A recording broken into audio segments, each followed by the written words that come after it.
Hi, my name is Claire Mormon, and I am in section 805 of 610 Behavioral Consultations at Ball State University, getting my master's in applied behavior analysis.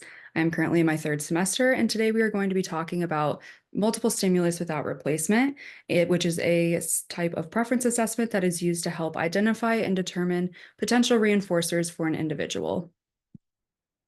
So we're going to be talking through the steps of a multiple stimulus without replacement preference assessment. And the first step is to select the necessary items that you are going to use for the preference assessment.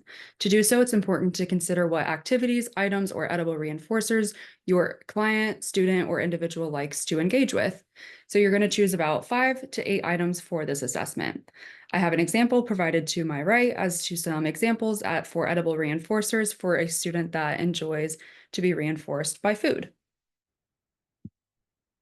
So the second step is to prepare your materials once you have identified the 5 to 8 items that you would like to present as potential reinforcers.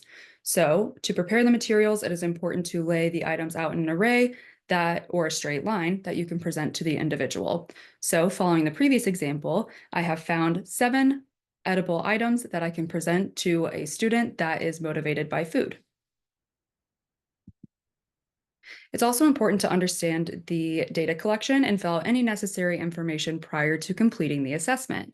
So for example, with a data collection sheet that's been provided to your right, you can see that I've listed all of the items that I have determined as potential reinforcers, listed items A through G, and filled out the necessary information such as the date, name of the person that I am assessing, and the name of the assessor. It's also important to know how to collect data before running the preference assessment, multiple stimulus without replacement. So it's important to write the name of the item that has been chosen by the individual under the section titled Item Selected once the child has chosen the item from the array. Then you are going to circle where in the array the item was that the child chose from. You're going to continue doing this until all of the items have been selected. And then once the procedure has been completed, you're going to complete this entire process at least 3 times to ensure that you are taking adequate data and getting a good idea of what this primary reinforcer or potential reinforcer is for your client or student. To conduct the assessment, the student should be seated in front of you, facing the assessor at all times, preferably in a way that they can easily be presented the array or the line of items that you are identifying as a reinforcer. So to start the assessment, the assessor should explain why they are going to do this assessment. So we want to know what toys you like to play with, or following the example of edible reinforcers, we want to know what foods you like to eat. You're going to provide the array and offer the array to the child with a verbal instruction to select the item that they would like to engage with. Once they have selected the item, provide them 10 to 20 seconds to engage with it, with the chosen item, to see how they engage with it and if they liked that chosen item. You're going to continue this process without replacing the item that the child previously chose until all of the items have been selected. Again, it is important to run this whole process multiple times to ensure that you are identifying which item is most reinforcing.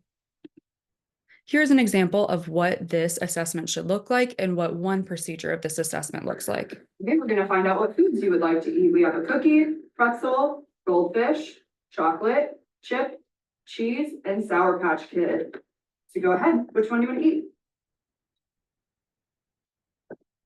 So while providing that client time to engage with that edible reinforcer, I'm going to be collecting the data, marking what position in the array the item that they selected was and what the item was itself. Then reposition your items and represent the array without replacing the item chosen. Which one would you like?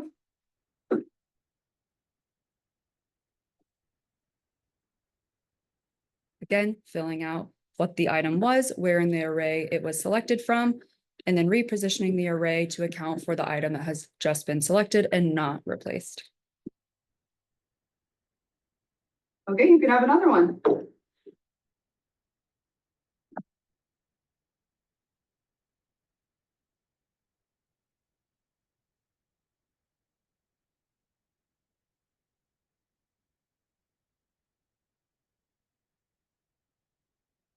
What would you like?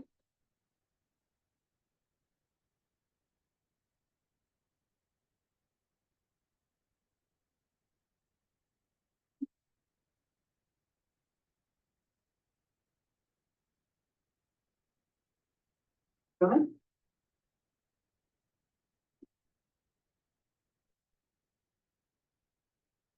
Again, we are not replacing the items that have been previously chosen, which now leaves us to only 2 edible reinforcers left to determine.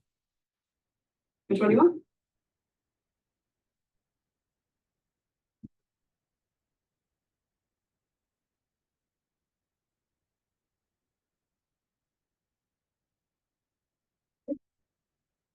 What do you want?